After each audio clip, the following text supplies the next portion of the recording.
શ્રી સ્વામિનારાયણ ભગવાનની જય. અક્ષર પુરુષોત્તમ મહારાજની જય. ગુણાતીતાનંદ સ્વામી મહારાજની જય. ભગતજી મહારાજની જય. શાસ્ત્રીજી મહારાજની જય. યોગીજી મહારાજની જય. પ્રમુખ સ્વામી મહારાજની જય. પ્રગટ ગુરુ હરિ મહંત સ્વામી મહારાજની જય. પ્રમુખ સ્વામી મહારાજ શતાબ્દી મહોત્સવની જય. માઇકલ જેક્સન, આ એક જ નામ સૌ કોઈના પરિચય માટે પૂરતું છે. વિશ્વ પ્રસિદ્ધ ગાયક, ડાન્સર, કોરિયોગ્રાફર, ગીતકાર, સંગીતકાર, લેખક, પ્રોડ્યુસર, બિઝનેસમેન અને ફાઇનાન્સર. આમ મલ્ટી ટેલેન્ટેડ પર્સનાલિટી હતા. તેના આલ્બમની 75 કરોડ નકલો વેચાઈ હતી. 1 કલાક કાર્યક્રમ આપવાના 2 કરોડ રૂપિયા લેતા હતા. બેંકમાં $550 કરોડ તો ફિક્સ ડિપોઝિટ હતી. 13થી અધિક ગ્રેમી એવોર્ડ અને બીજા અનેક માન સન્માન મળ્યા હતા. 2,500 એકરમાં નેવરલેન્ડ ફાર્મ હતું, છતાં પલંગ પર સૂઈ ન શકે તેવી દશા હતી. તેમની આત્મકથા ધ મેજિક એન્ડ મેડનેસમાં લખ્યું છે, people think they know me, but they do not know. Actually, I am one of the loneliest person on this earth. I cry sometimes because it hurts. એકલતા મને પીડે છે. આપણે ઘણીવાર આવા સફળ છતાં પણ નિષ્ફળ એવા અનેક મહાનુભાવોના પ્રસંગો સાંભળ્યા છે, પણ ક્યારેય તેના પર ઊંડો વિચાર નથી કર્યો. સુખ, સગવડ, સાહેબી અને સમૃદ્ધિ, ખાન પાન, માન અને સન્માન બધું જ હોવા છતાં આવા મશહૂર માંધાતાઓને શું ખૂટતું હશે? લાખો કરોડો ચાહકોથી ઘેરાયેલા હોવા છતાં તેમને એકલતા કેમ પીડતી હશે? માઇકલ જેક્સનના મૃત્યુ પછી જ 12 જેટલા તેમના ચાહકોએ તો આત્મહત્યા કરી લીધી હતી કે હવે એના વિના દુનિયામાં નહીં રહેવાય. જેની પાછળ લોકો આવા પાગલ થતા હોય તો એ એકલતા કેમ અનુભવાતી હતી? ન કેવળ માઇકલ જેક્સન, પણ આજે વિશ્વના કરોડો લોકો આવા માનસિક રોગોનો શિકાર બની રહ્યા છે. ચિંતા, ડિપ્રેશન, ફ્રસ્ટ્રેશન અને આ બધાના મૂળમાં ક્યાંક છે એકલતાની ઉપાધિ. કોઈ મને સાંભળતું નથી, કોઈ મને સમજતું નથી, કોઈ મને સહકાર આપતું નથી, એવું સતત મનમાં ઘણાને થયા કરે છે. કોઈ મારી સાથે નથી, બધા જ મારી સામે પડ્યા છે એવો ભય સતાવ્યા કરે છે. આખો દિવસ સમગ્ર દુનિયાના હજારો લોકો સાથે સોશિયલ મીડિયા દ્વારા કનેક્ટ હોવા છતાં માણસ જાણે પોતે ડિસ્કનેક્ટ છે એવી અનુભૂતિ કરી રહ્યો છે. હું અનેક વચ્ચે પણ એકલો પડી ગયો છું. હવે આ દુનિયામાં મારું કોઈ નથી. એવરી મોમેન્ટ પોતાના ફેન્સ અને લાઇક્સ, વ્યુઅર્સ અને કોમેન્ટ્સની ગણતરીઓ કરતો ડિજિટલ માનવી અનેક વચ્ચે એક જેવો કેમ બની ગયો છે? આવા સમયે માનવનો સાચો મિત્ર, શાશ્વત સંગાથી, બેસ્ટ ફ્રેન્ડ ફોર એવર કોણ બની શકે તેમ છે? હરી હરી અને વરી વરીની ભાગદોડવાળી લાઈફમાં કોઈને કોઈના માટે ટાઈમ નથી.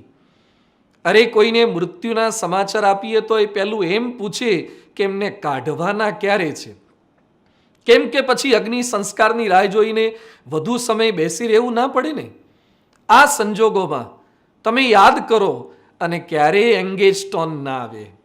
24/7 તમારા માટે અવેલેબલ હોય તેવો સાથી કોણ છે? જે ક્યારેય છોડે નહીં, તરછોડે નહીં, જે ક્યારેય ભૂલે નહીં, મદદ કરવાનું ચૂકે નહીં, જે ક્યારેય એકલતાનો અહેસાસ ન થવા દે, ક્યારેય ખાલીપાની ચિંતા ન થવા દે, જે તમારી સારપ પણ બતાવે અને તમારી ઉણપ પણ બતાવે, એવો સંગાથી છે સદવાંચન સત્સંગ વાંચન. એટલે જ ગાંધીજી કહેતા, જેને સારા વાંચનનો શોખ હોય તે ગમે તે જગ્યાએ એકાંતવાસ સહેલાઈથી વેઠી શકે છે. તો લોકમાન્ય તિલક તો કહેતા, હું નર્કમાં પણ ઉત્તમ પુસ્તકોનું સ્વાગત કરું, કેમ કે તેમાં શક્તિ છે, નર્કમાં પણ સ્વર્ગ ઊભું કરી શકે. જેને વાંચન માટે પ્રેમ નથી તે સ્વર્ગ જેવા સુખમાં પણ નર્કની જ પીડા ભોગવે છે. આ સદવાંચન, આ સાચો સંગાથી ક્યારેક લીવરનું કામ કરે છે તો ક્યારેક બ્રેકનું પણ કામ કરે છે, ક્યારેક ગિયરની ગરજ સારે છે તો ક્યારેક ક્લચનું પણ કામ કરે છે, ક્યારેક વિન્ડ સ્ક્રીન બની આગળનું બતાવે છે તો ક્યારેક રિયર સ્ક્રીન બની પાછળનું પણ બતાવે છે. આપણને પ્રશ્ન થાય કે પુસ્તક, શબ્દો અને વાંચન તો છેવટે સ્થૂળ શબ્દો જ છે ને. આવા સ્થૂળ શબ્દો, આવી નિર્જીવ વસ્તુ સજીવમાં મોટો ફેરફાર શું કરી શકે? શબ્દ શબ્દ તું ક્યાં કરે, શબ્દ કોના હાથ પાવ, એક શબ્દ ઔષધ કરે, એક શબ્દ કરે ગાવ. Words are more powerful than swords. Philosopher પ્લેટોના ધ રિપબ્લિક પુસ્તકથી એથેન્સમાં પરિવર્તન આવ્યું. પ્રસિદ્ધ ચિંતક કાર્લ માર્ક્સના દાસ કેપિટલ પુસ્તકથી સામ્યવાદનો પ્રારંભ થયો. હેરિયેટ બીચરસ્ટો નામની મહિલાએ લખેલ એક નાનું પુસ્તક અંકલ ટોમ્સ કેબિન વાંચીને અમેરિકામાં ગુલામી પ્રથા નાબૂદ કરવાનો વિચાર આવ્યો.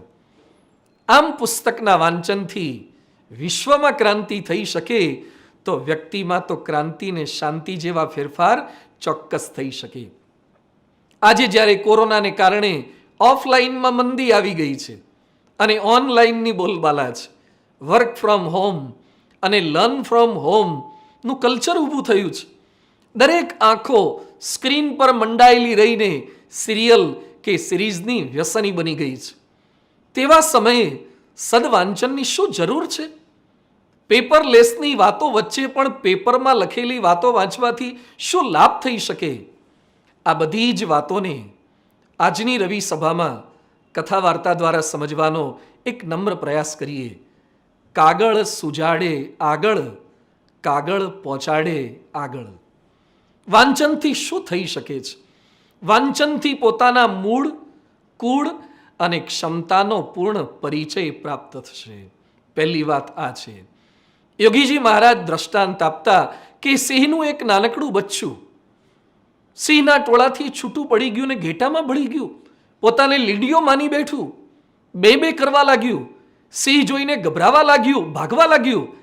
પણ સિંહે જ્યારે પરિચય કરાવ્યો કે તું કોણ છે, કહત્વમ અસી કુતા આયાતઃ, you are not sheep but you are lion, તો બળ પ્રગટી ગયું ને ત્રાડ પાડીને ઘેટાઓને ભગાવા લાગ્યું. આમ આપણી ભૂલાયેલી ઓળખાણને યાદ કરાવવાનું કામ સદવાંચન કરે છે.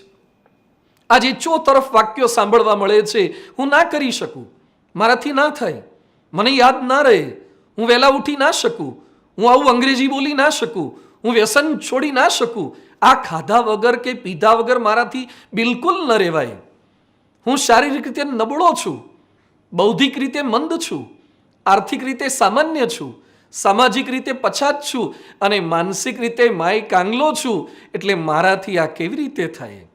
આ નકારાત્મક વિચારો કાઢવાનું કામ સદવાંચન કરી શકે છે. ટોની સુઝાન નામે એક લેખકે પુસ્તક લખ્યું છે making the most of your mind. તેમાં લખે છે આપણા મગજમાં 10 અબજ ન્યુરોન્સ હોય છે.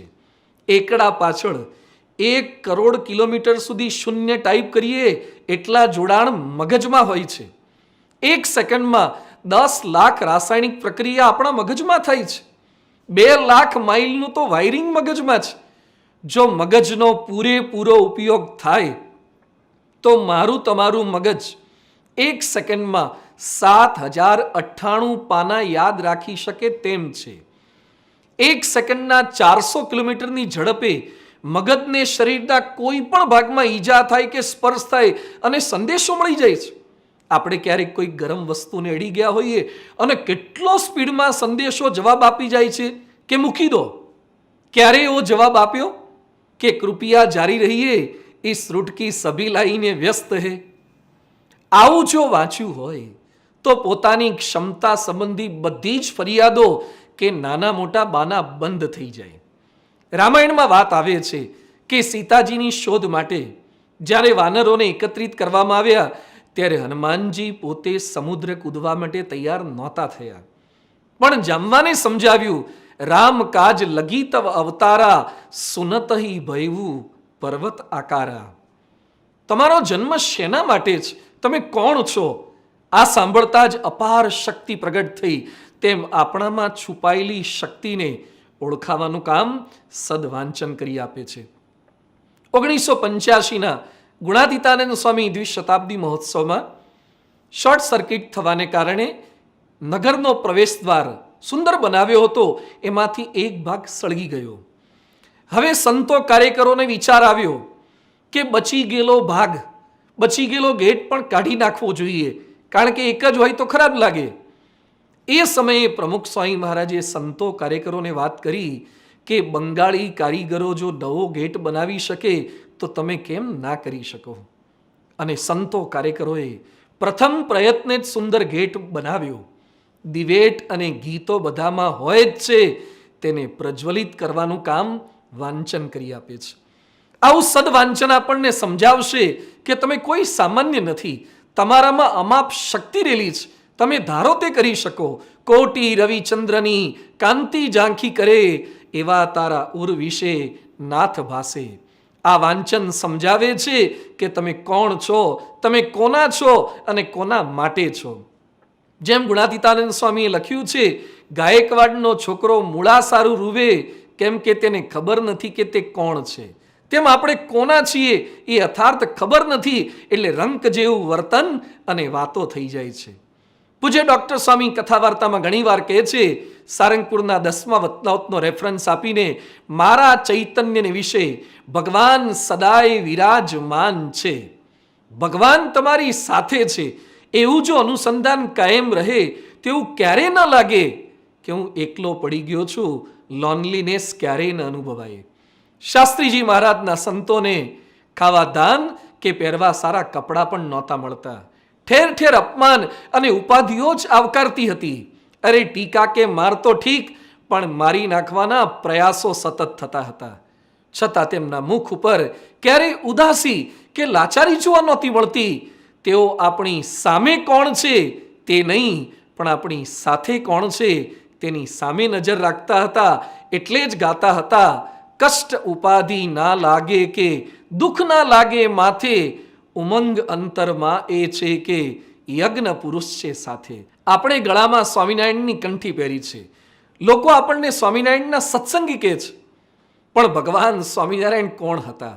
તેમના જીવન, કાર્ય અને સામર્થ્યની વાતો એ વર્તમાનપત્રો કે બહારના મેગેઝિનોથી નહીં સમજાય, પરંતુ તેમના પર લખાયેલ ગ્રંથો અને કીર્તનોનો અભ્યાસ કરીએ ત્યારે ખબર પડે કે મને કેવા સર્વોપરી ભગવાન મળ્યા છે, કેવા ગુણાતીત ગુરુ મળ્યા છે. યદક્ષરમ વેદ વિદો વદંતી, વેદ, ઉપનિષદ અને ગીતામાં જે અક્ષર પુરુષોત્તમની વાત હતી તેને ભગવાન સ્વામિનારાયણે સરળ શબ્દોમાં સમજાવી. અને એ જ સનાતન શુદ્ધ સિદ્ધાંતને શાસ્ત્રીજી મહારાજે યુગલ ઉપાસનાની મૂર્તિઓ દ્વારા મંદિરમાં કાયમ માટે પ્રતિષ્ઠિત કરી દીધો. પ્રમુખ સ્વામી મહારાજે શ્રીજી પ્રબોધિત આ અક્ષર પુરુષોત્તમ સિદ્ધાંતને મંદિર, શાસ્ત્ર અને સંત દ્વારા નવખંડમાં છતરાયો કર્યો. પૂજ્ય ભદ્રેશદાસ સ્વામીએ જે સ્વામિનારાયણ ભાષ્યો રચ્યા છે, આજે જે રીતે દેશ વિદેશના વિદ્વાનો અને યુનિવર્સિટીઓ અક્ષર પુરુષોત્તમ દર્શનનો સ્વીકાર કરી રહી છે, સરાહના કરી રહી છે, એની વાતો વાંચીએ ત્યારે આપણો કેફ અને હરખ સમાતો નથી. આખું વિશ્વ જેની સેવા, સંસ્કાર, શિસ્ત, સમર્પણ અને સંપની ભાવનાને વખાણે છે, તેવી આદર્શ બીએપીએસ સંસ્થાનો હું સત્સંગી છું, સમર્પિત હરિભક્ત છું, એક કાર્યકર છું. બીએપીએસ સંસ્થાના પ્રભાવ અને પ્રતાપનું વાંચન કરીએ ત્યારે આપણામાં બીએપીએસના આશ્રિત તરીકેની અનેરી અસ્મિતા જાગે છે. વાંચનનો બીજો લાભ છે, પ્રગતિની પ્રેરણા પ્રાપ્ત થશે. આજે ઘણાને પ્રશ્ન થાય છે કે કઈ દિશામાં આગળ વધવું, કોનું માર્ગદર્શન લેવું? મારી પાસે એવું કોઈ બેકગ્રાઉન્ડ કે વાતાવરણ નથી, તો હું પ્રગતિ કેમ કરી શકું? આવા સમયે સદવાંચન અનેરી પ્રેરણા આપે છે. સફળતાને સિદ્ધિને વરેલા દુનિયાના તમામ સાહસિકોની વાતો પુસ્તકોમાં લખાઈ જ ગઈ છે. તેઓ જે રીતે વામનમાંથી વિરાટ બન્યા, બીજમાંથી વટવૃક્ષ બન્યા, તેના પ્રસંગો છપાઈ જ ગયા છે. જરૂર છે ફક્ત તેના વાંચનની. તેમની સફળતાના મૂળમાં પણ સારું વાંચન જ હતું. ડોક્ટર જે રાવલ વિખ્યાત વૈજ્ઞાનિક છે. હળવદના બ્રાહ્મણ. 12 વર્ષની ઉંમરે 2 પૈસાની સિંગ ખાવા માટે લીધી. સિંગ ભરેલા છાપાના કાગળમાં ખગોળશાસ્ત્રી આર્યભટ્ટની જીવન કથાનો લેખ હતો. એ વાંચીને એમને ખગોળશાસ્ત્રી બનવાની પ્રેરણા મળી ગઈ. સૂર્યમંડળની આજુબાજુમાં શનિ વલય છે તે તેમણે સાબિત કર્યું. અનેક અવકાશકીય સંશોધનો કર્યા. પણ વિજ્ઞાની બનવાની પ્રેરણા તેમને વાંચનમાંથી મળી. 2,15,638 જેટલા કર્મચારીઓ અને વર્ષે 15.36 ટ્રિલિયનનો વકરો કરનાર વિશ્વવિખ્યાત હોન્ડા કંપનીના સ્થાપક સોઈચિરો હોન્ડા ગરીબ લુહાર પુત્ર હતા. ડાઘવાળા કપડાં માંડ પહેરવા મળે. બાળપણમાં રમકડા પણ નહોતા મળ્યા. પણ 16 વર્ષે મર્સિડીઝ કંપનીના નિર્માતા ગોટલીબ ડેમલરનું જીવન ચરિત્ર વાંચ્યું અને ઓટોમોબાઈલ ક્ષેત્રમાં કંઈક નવું કરવાની પ્રેરણા મળી. જગ પ્રસિદ્ધ હોન્ડા કંપની સ્થાપવાનું સ્વપ્ન પણ વાંચનમાંથી પ્રગટ્યું. માઇકલ ફેરાડે ગરીબ કુટુંબમાં જન્મ, 9 ભાઈ બહેનો. ગરીબીને કારણે 14 વર્ષે તેના પિતાએ સ્કૂલમાંથી ઉઠાડી મૂક્યા. બુકસ્ટોલમાં નોકરીએ લગાવી દીધો. પણ નવરાશના સમયે પુસ્તકો જ વાંચ્યા કરે. કેમેસ્ટ્રીનું પુસ્તક વાંચી રસાયણશાસ્ત્રી બનવાની પ્રેરણા મળી. ઇલેક્ટ્રોમેગ્નેટિઝમની શોધ કરી. તેને લીધે દુનિયાને આજે ડાયનેમો અને જનરેટર વગેરેની ભેટ મળીને સમજ પડી. એમણે બાળકો માટે વિજ્ઞાનના 6 પુસ્તકો પણ લખી દીધા. વાંચન કેવો વિકાસ કરી શકે છે! એક પુસ્તક અભણ વ્યક્તિના મસ્તકને પણ કેવું વિકસાવી શકે છે. અબ્દુલ કલામ સાહેબ પણ સામાન્ય માછીવાર પરિવારમાંથી હતા. તારીખ 16/7/2007ના રોજ દિલ્હીમાં રામનાથ ગોયંકા એવોર્ડ દરમિયાન તેમણે જ વાત કરી હતી કે 1944ના વિશ્વયુદ્ધ દરમિયાન તેઓ 13 વર્ષના હતા. તેમના નાના ભાઈ છાપા નાખવા માટે સબ એજન્ટ હતા. તેમને કામ પ્રસંગે શ્રીલંકા જવાનું થયું. તેથી છાપા નાખવાનું કામ કલામને આવ્યું. યુદ્ધનો સમય હતો, તેથી છાપામાં સ્પીડ ફાયર ફાઇટર લડાકુ વિમાનની વાત આવેલી. તે કલામે વાંચી અને વિમાન શાસ્ત્રમાં રસ જાગી ગયો. આ વાંચને તેમને વાદળથી પણ ઊંચે મૂકી દીધા. ગાંધીજીને જ્હોન રસ્કિનના પુસ્તક અનટુ ધ લાસ્ટ વાંચીને અંગ્રેજોને દેશમાંથી કાઢવાની પ્રેરણા મળી. આપણા સદગુરુ સંત પૂજ્ય ઈશ્વરચરણ સ્વામીએ બાળપણમાં ચૈતન્ય મહાપ્રભુનું જીવન વાંચ્યું. તેમાંથી ભક્તિની પ્રેરણા મળી. માધવભાઈની ડાયરી વાંચી અને યોગીજી મહારાજની ડાયરી લખી અને તેમાંથી સમગ્ર સત્સંગ સમાજને યોગીજી મહારાજના વિસ્તૃત સુંદર જીવન ચરિત્રની ભેટ મળી ગઈ.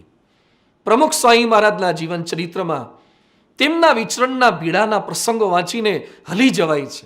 ધૂળિયા રસ્તા પર બળદગાડામાં કે ટ્રેક્ટરમાં મુસાફરી હોય, ધોમધકતા તાપમાં ધૂળના ગોટા વચ્ચે ભર બપોરે નગર યાત્રાઓ હોય, બપોરનું ભોજન ક્યારેક 2, 3 કે 4-5 વાગે તો રાતનું ભોજન 11-12 વાગે મેળ પડે.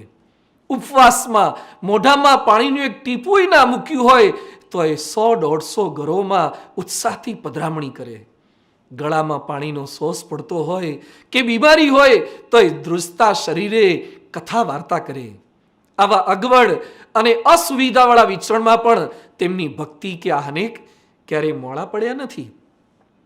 તારીખ 1/9/77ના રોજ અમેરિકાના વિચરણ દરમિયાન સ્વામી શ્રી ન્યૂ હેવનમાં રીપ વાન વિંકલ મોટલમાં સાંજે 4:45 વાગે બપોરનું ભોજન લેવા બેઠા. આટલા મોડા ભોજન બાદ 61 નંબરની રૂમમાં સુવાને બદલે કહે, હજી બપોરની કથા બાકી છે. અરે ભાઈ, 5:15 બપોરની કથા? 5:15 વાગે બપોરની કથા વંચાવી અને પછી અલ્પ આરામ કર્યો ના કર્યો અને સાંજના વિચરણ માટે તો તૈયાર થઈ ગયા. વિપરીત સંજોગોમાં પણ કથાનો તેમનો આવો ઈશક જોઈ આપણને સેજે કથા વાર્તા સાંભળવાની પ્રેરણા મળી જાય છે. ઘણા કહે, મને ઊંઘ ના આવે અને ચોપડી હાથમાં લઉં અને ઊંઘ તરત આવી જાય છે. ભાઈ, એ તો કઈ લાભ છે? સુવડાવે ગ્રંથ નથી, પણ ઘોર નિંદ્રામાંથી જગાડે ને એ ગ્રંથ છે. જાણીતા લેખક પ્રેમચંદ મુનશી એટલે જ કહેતા, આપણને સુવાડે નહીં પરંતુ જગાડે, જાગીને ઉઠવા અને ઉઠીને આગળ વધવાની પ્રેરણા આપે તે સાહિત્ય છે. આમ વાંચન લૌકિક કે પારલૌકિક માર્ગે, ત્યાગી કે ગૃહસ્થ, દરેકને આગળ વધવાની પ્રેરણા આપે જ છે. જે વાંચે છે તે જ વિકસે છે, જે વાંચતો નથી તે વિકસતો નથી કે આગળ વધતો નથી. સદવાંચનનો ત્રીજો લાભ છે, પ્રશ્નોના સમાધાન મળે છે. માણસ માત્ર પ્રશ્નને પાત્ર. મહેનત કરવા છતાં પણ સફળતા મળતી નથી. સારું રિઝલ્ટ આવ્યું છે છતાં નોકરી મળતી નથી. સંતાનો કહ્યું કરતા નથી તો મા બાપ સમજતા નથી. સારું કામ કરીએ છીએ છતાં કોઈ કદર કરતું નથી. ભૂલ નથી કરતા છતાં લોકો ટીકા કરે છે. કોઈને મનમાંથી ભૂતકાળ ભૂલાતો નથી તો કોઈને ભવિષ્યકાળ સમજાતો નથી. સેવા સમર્પણ કરવા છતાં સ્થિતિ સુધરતી નથી તો કેટલાકને સ્થિતિ સારી છે છતાં અશાંતિ મળતી નથી. આવા પ્રશ્નોનો જવાબ ગૂગલમાં ન મળે, એ તો સદવાંચનમાંથી જ મળે. એટલે જ પ્રસિદ્ધ લેખક દર્શક કહેતા, પુસ્તકો ખરા પારસમણી છે.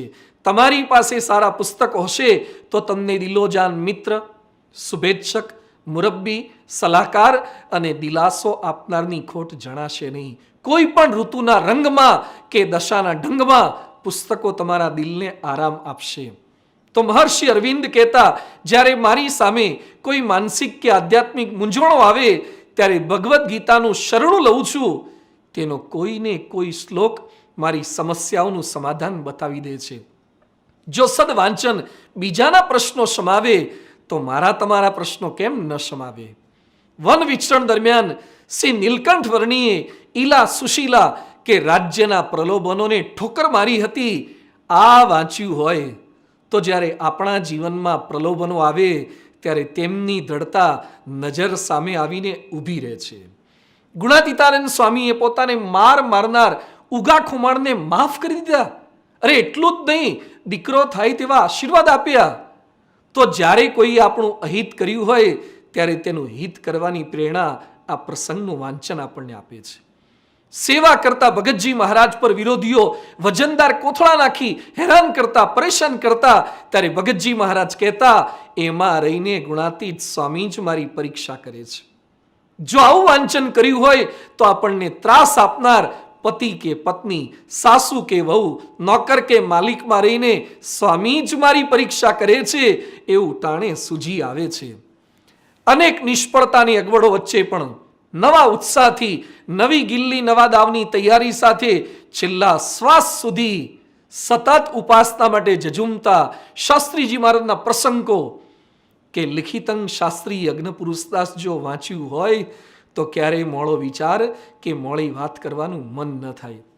જ્યાં ત્યાં જેવું તેવું ચલાવી લેવાની વાત કરી અગવડોમાં પણ અખંડ આનંદમાં રહેતા યોગી બાપાના પ્રસંગો વાંચ્યા હોય તો ક્યારેક અસુવિધા જોઈને મૂડ ઓફ ન થાય કે વાતે વાતે ઉદાસ ન થવાય.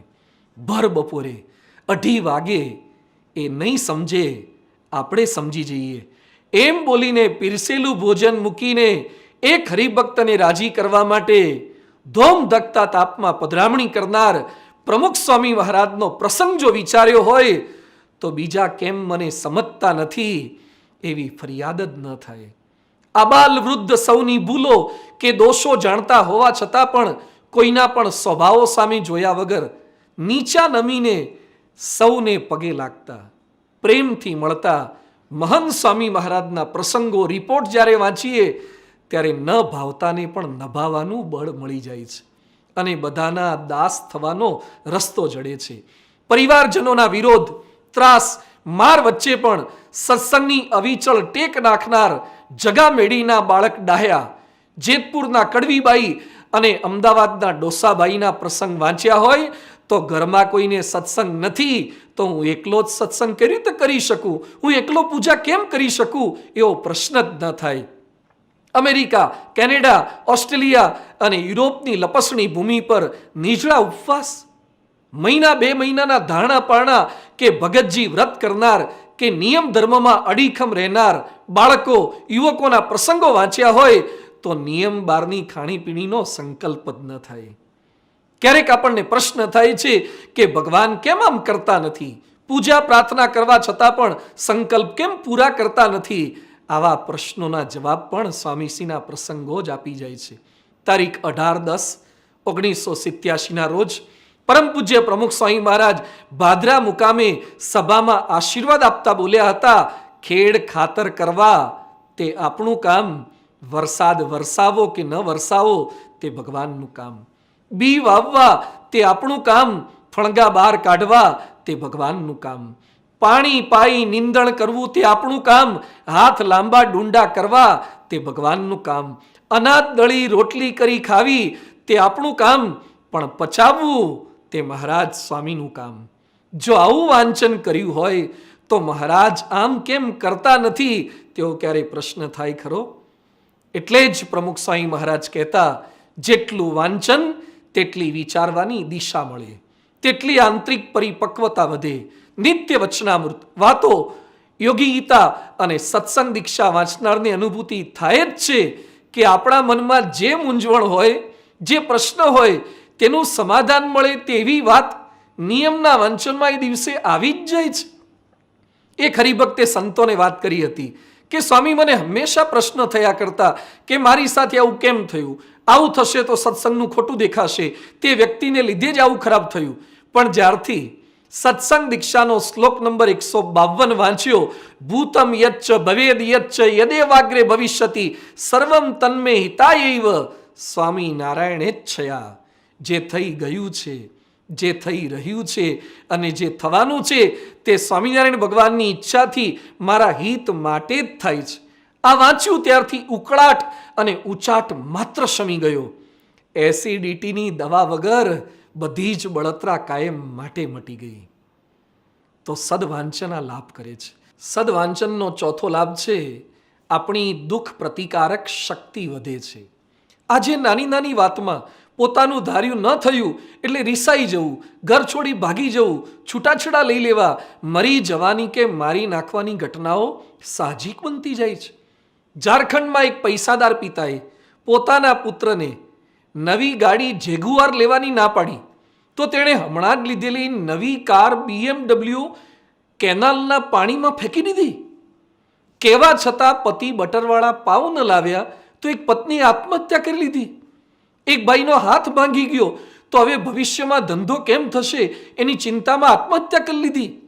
આવા અનેક પ્રસંગો શિક્ષિત નવી પેઢીમાં ઉમેરાતા જાય છે, વધતા જાય છે. પણ જો સમજાઈ જાય કે life is the pendulum between tears and smile, સંસાર છે સુખ દુઃખનો દરિયો, દુઃખો કે પ્રશ્નો કોને નથી આવ્યા. વાક વિના 14 વર્ષના વનવાસની પિતૃ આજ્ઞા અદ્ધર ઝીલનાર શ્રી રામચંદ્રજી હોય કે રાજમહેલની સુખ સાહેબી મૂકીને હસ્તે મુખે જંગલના દુઃખો સહન કરનાર પતિવ્રતા સીતાજી હોય. આ પ્રસંગો જો વાંચ્યા હોય તો એક બરફના ગોળા માટે કે મોબાઈલ માટે છૂટાછેડા થાય ખરા? ગુરુએ ભણાવવાની સંપૂર્ણ ના પાડી, પછી ગુરુની મૂર્તિ બનાવી જાતે જ ઓનલાઈન ભણીને શ્રેષ્ઠ બાણવીર બનનાર એકલવ્યનું જીવન જો વાંચ્યું હોય તો શિક્ષકો ખરાબ છે, સ્કૂલ સારી નથી, સિલેબસ વધારે પડતો છે, સ્કૂટી જેવા સાધનો નથી, એવી ફરિયાદ કરીને વિદ્યાર્થી ભણવામાંથી નાદારી નોંધાવે ખરો? ભાઈ રે, આપણા દુઃખનું કેટલું જોર, નાની એવી જાચક વાતનો મચાવીએ નહીં શોર.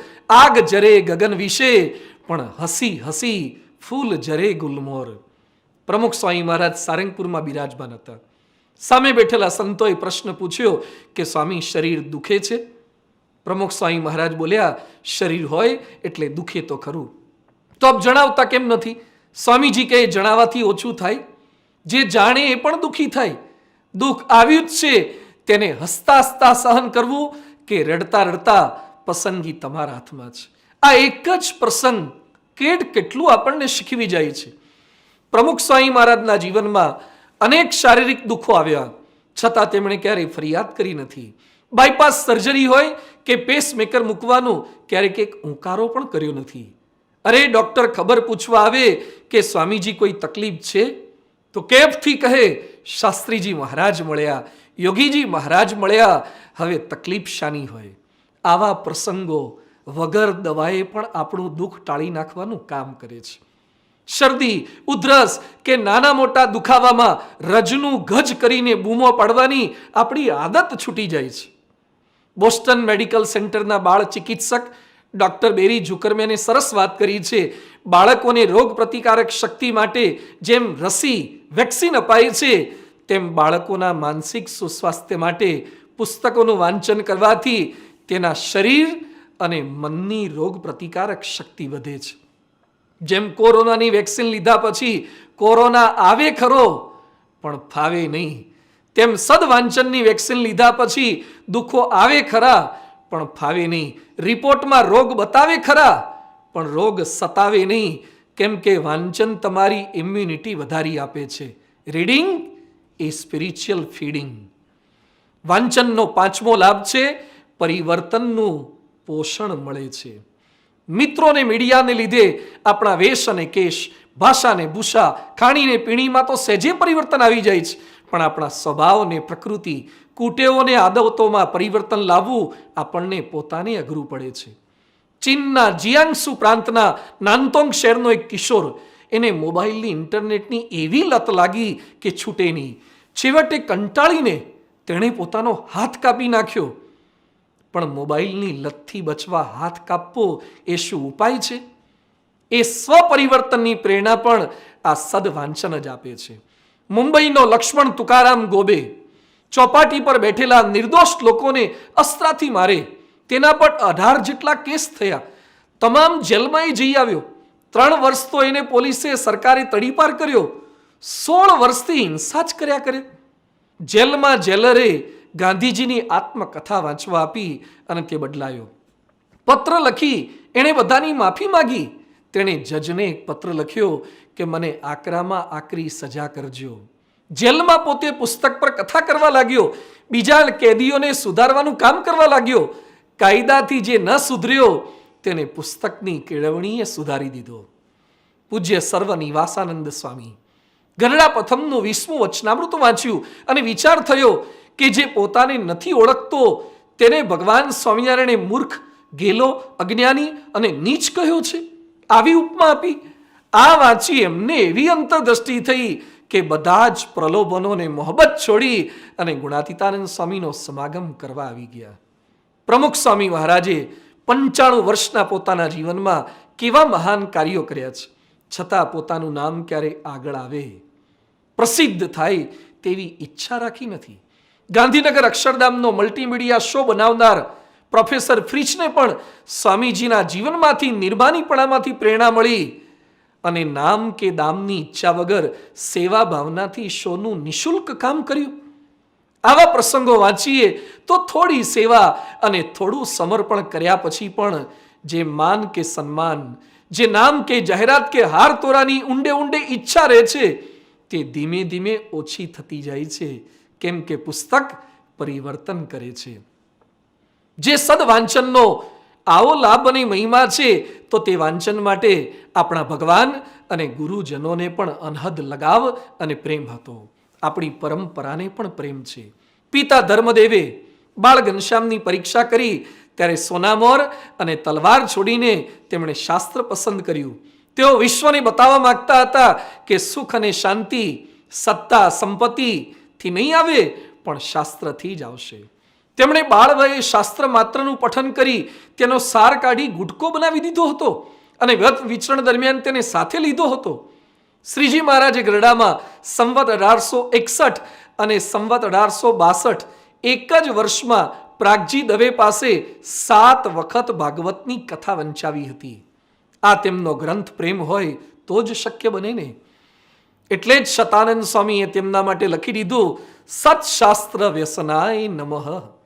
ગુણાતીતાનંદ સ્વામી તો 8 પુરાણી રાખી તેમની પાસે અખંડ શાસ્ત્ર પઠન કરાવ્યા જ કરતા અને શાસ્ત્રીજી મહારાજ તો મંદિરોના પાયા ખોદાવતી વખતે પણ ગ્રંથ સાથે રાખી મૂકતા અને સમય મળે વાંચન કરતા. યોગીજી મહારાજ તો વાંચન અને મુખપાટના ભારે ઈશકવાળા હતા. હરિભક્તો પાસે ભક્ત ચિંતામણી જેવા ગ્રંથોની ખરીદી કરાવતા અને ગ્રંથ પઠનના નિયમ આપતા. 1977ના વિદેશ પ્રવાસમાં પ્રમુખ સ્વામી મહારાજનું વિચરણ ભારે દોડધામ ભર્યું હતું. ખાવા પીવા નાવા ધોવા કે સુવા ઉઠવાનો સમયસર મેળ પડતો નહીં, છતાં પ્રમુખ સ્વામી મહારાજે ગાડીમાં શ્રીમદ ભાગવતનું પુસ્તક ભેગું રાખ્યું હતું. જ્યારે મુસાફરીના થાકના લીધે બીજા યાત્રિકો ગાડીમાં સૂઈ ગયા હોય ત્યારે પ્રમુખ સ્વામી મહારાજ પુસ્તકનું પઠન કરતા હોય.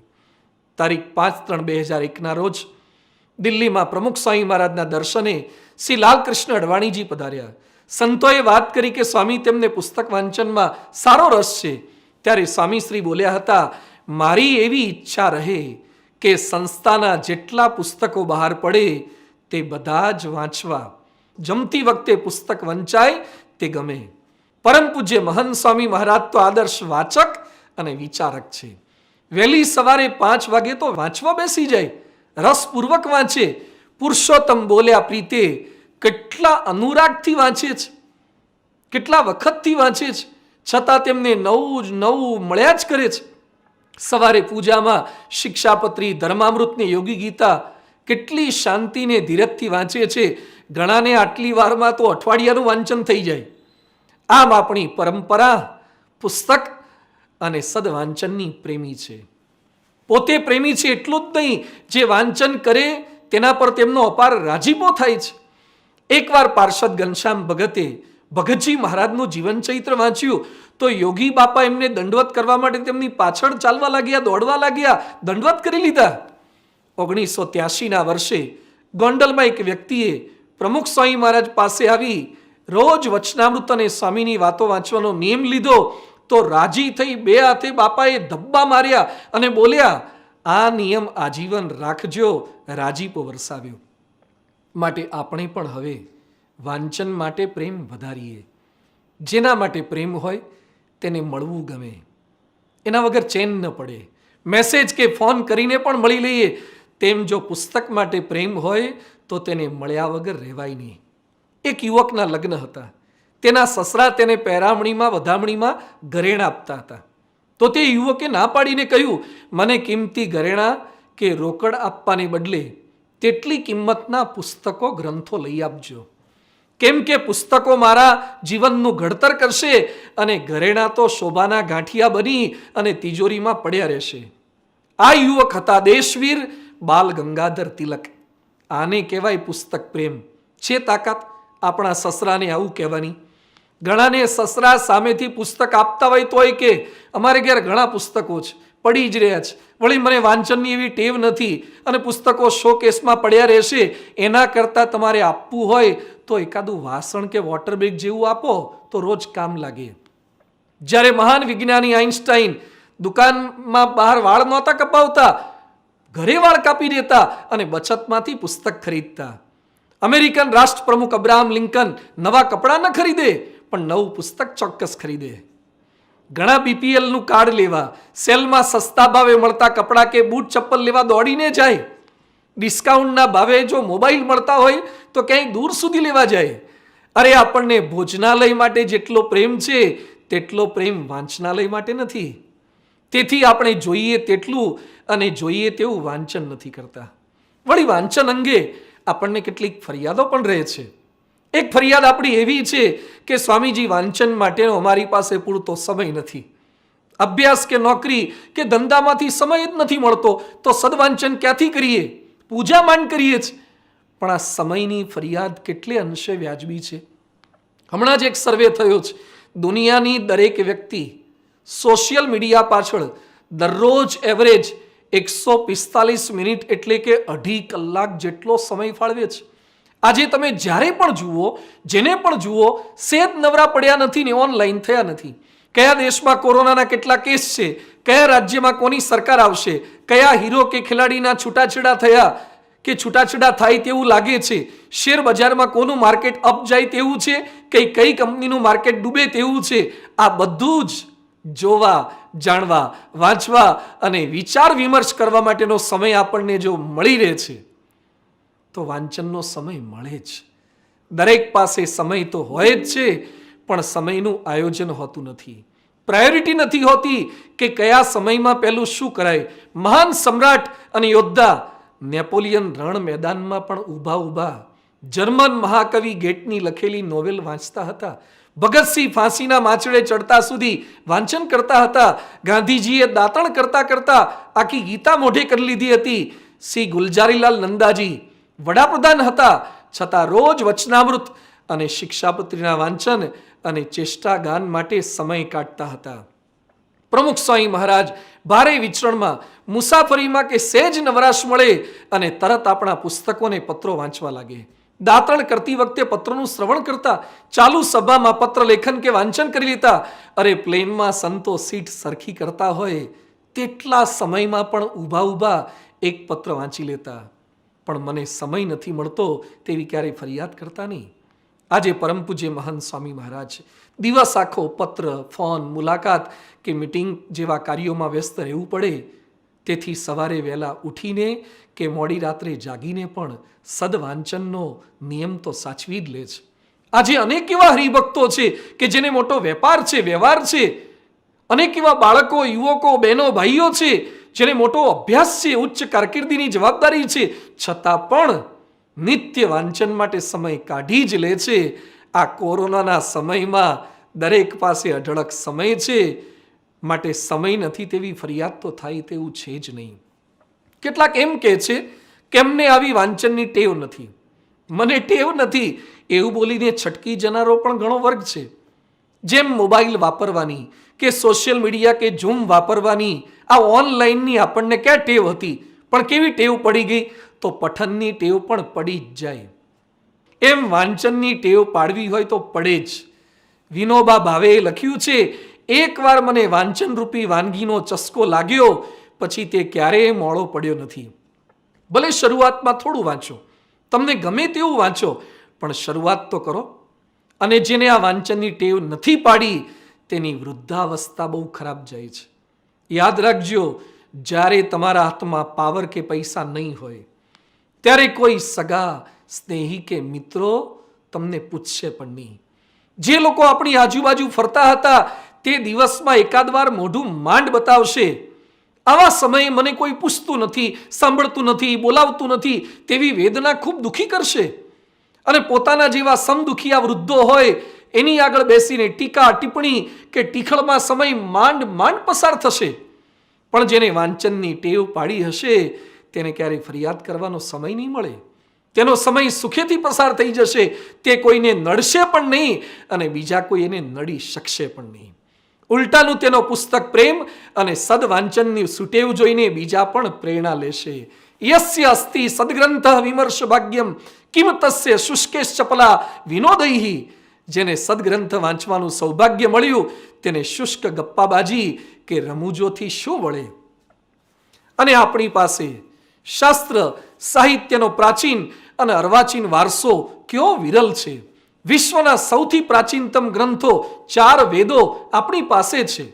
શોપનહોવર કે હેનરી ડેવિડ થોરો જેવા હજારો વિદેશી વિદ્વાનો જેના આજીવન દીવાના અને ઉપાસક બની ગયા હતા તેવા ઉપનિષદના ગીતા આપણી પાસે છે. મહાભારત, રામાયણ, ભાગવત જેવા શાસ્ત્રો કે તુકારામ, એકનાથ, મીરાબાઈ જેવા ભક્તોના જીવન ગ્રંથો તો અક્ષય પાત્ર જેવા છે. અને સર્વશાસ્ત્રના સાર સમાન ભગવાન સ્વામિનારાયણની પરાવાણીનો ધર્મગ્રંથ વચનામૃત આપણી પાસે છે. માન ઈર્ષા કેમ ટળે, મન એકાગ્ર કેમ રહે, ધ્યાન કોનું કરવું, ભક્તિમાં કયા કયા વિઘ્ન આવી શકે, સેવા કરવાથી સ્વભાવ ટળે કે નહીં, અધ્યાત્મ માર્ગનો એક એવો પ્રશ્ન નહીં હોય જેનું સમાધાન ભગવાન સ્વામિનારાયણે વચનામૃતમાં આપ્યું ન હોય.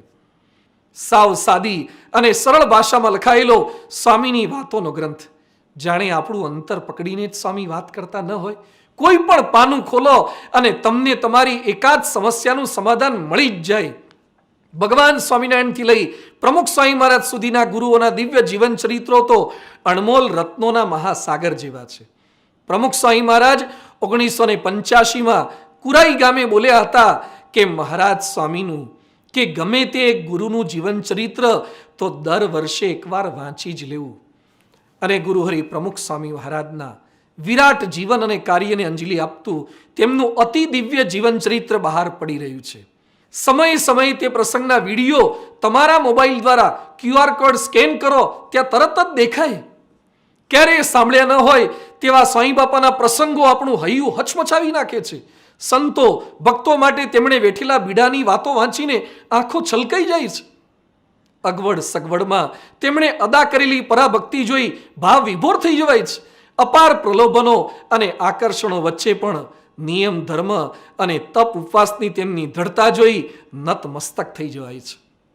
અસહ્ય રોગ અને બીમારીની વચ્ચે પણ અપમાન અસહકાર સહન કરીને પણ ગુરુને રાજી કરવાની અને ગુરુનું નામ આગળ કરવાની ગુરુભક્તિ જોઈ તેમને લાખ લાખ દંડવત કરવાનું મન થઈ જાય છે.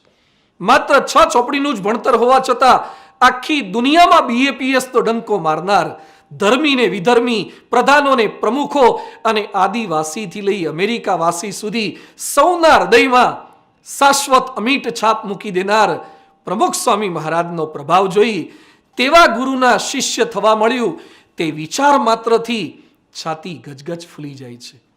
સ્વામી બાપાના શતાબ્દી વર્ષે બધા સંકલ્પ કરીએ કે બાપાના જીવન ચરિત્રના તમામ ભાગનો રસપૂર્વક શ્રદ્ધા અને ભક્તિ સાથે પાઠ કરવો જ છે.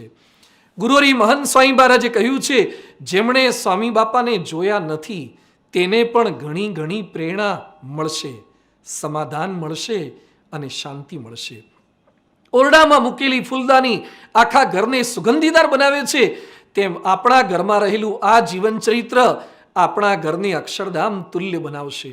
માટે તેને વસાવવું, વાંચવું, વિચારવું, વારંવાર મનન ચિંતન કર્યા કરવું.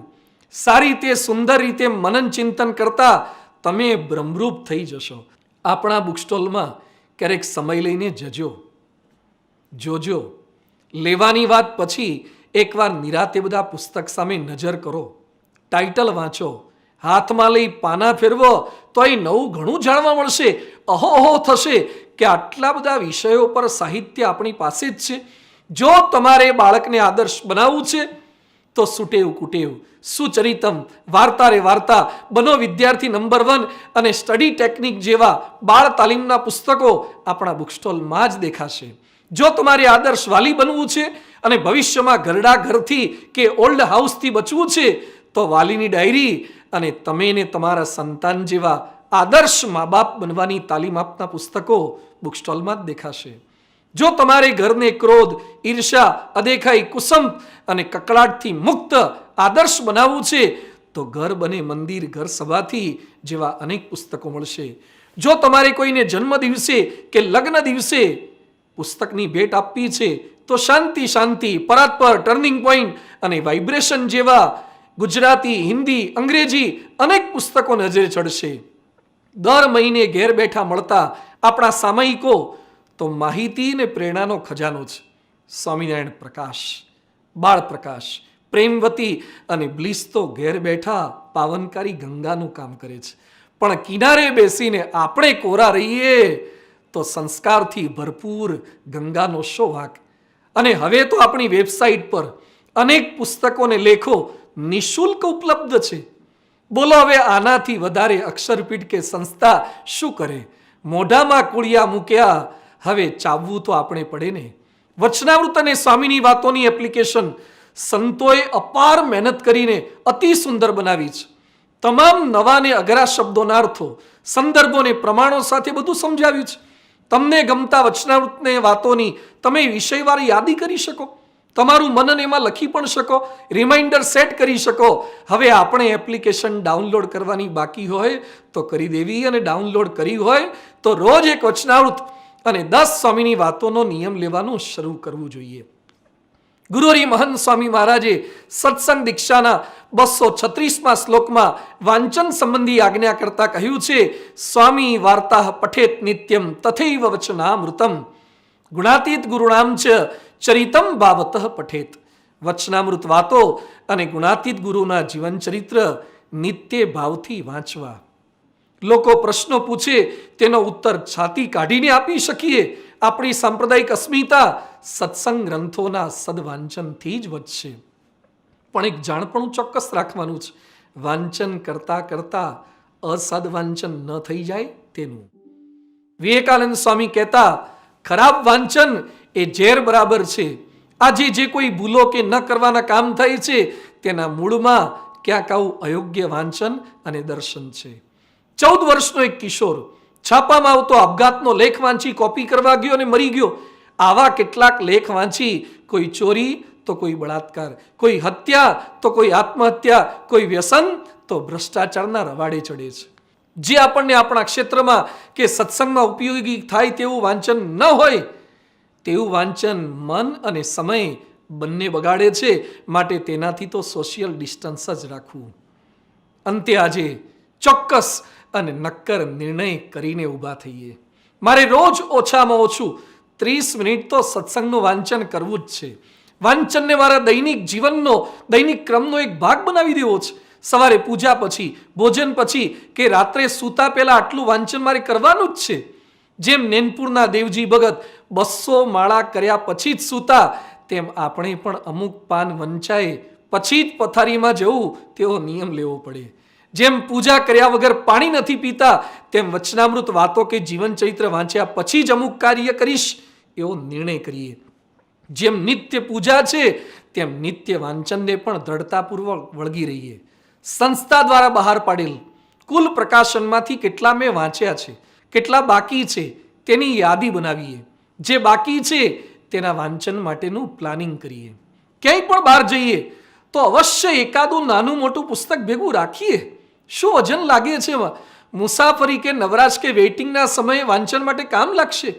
એકાદ મિનિટમાં શું વંચાય તેવો ક્યારે વિચાર ન કરીએ.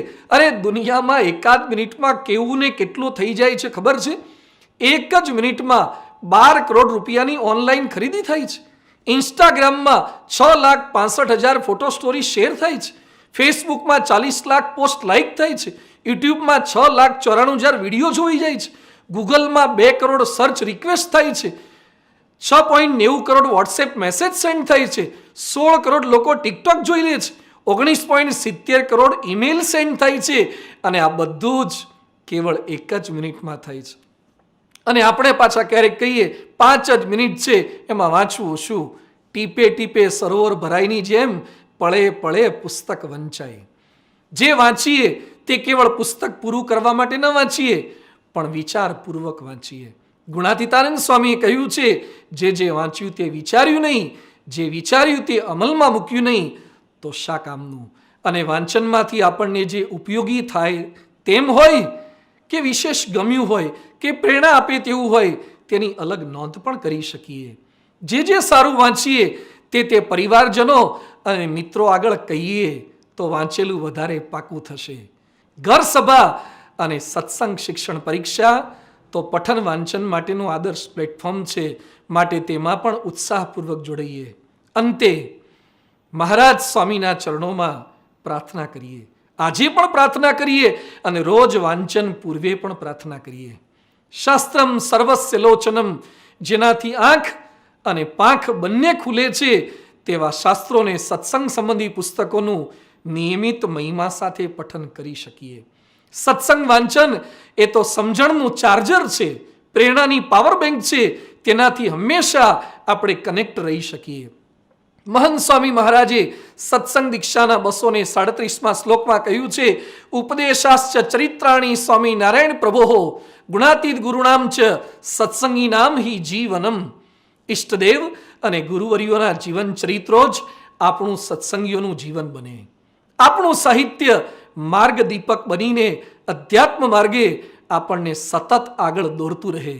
તો ચાલો આપણી બુદ્ધિને આવડત, રૂપ અને રખાવટ, સત્તા અને સંપત્તિને લીધે અલ્પ સમય માટે આપણને લાઈક કરનારા કે ખાલી ઉપર છલ્લી વાહ કરનારા મિત્રોને નહીં, પણ આપણી ક્ષમતાનો પૂર્ણ પરિચય કરાવનાર, પ્રગતિની પ્રેરણા આપનાર, પ્રશ્નોનું સમાધાન દેનાર, દુઃખ પ્રતિકારક શક્તિ વધારનાર અને પરિવર્તનનું પોષણ પાનાર આપણા પુસ્તકોને, આપણા સત્સંગ સાહિત્યના વારસાને આપણા સાચા મિત્ર બનાવીએ, સાચા સંગાથી બનાવીએ અને આપણે સૌ કોઈ સમૂહમાં બોલીએ, જે વાંચે તે વિકસે, પુસ્તક વિકસાવે મસ્તક અને પઠન કરે સદ્ગુણોનું ગડન.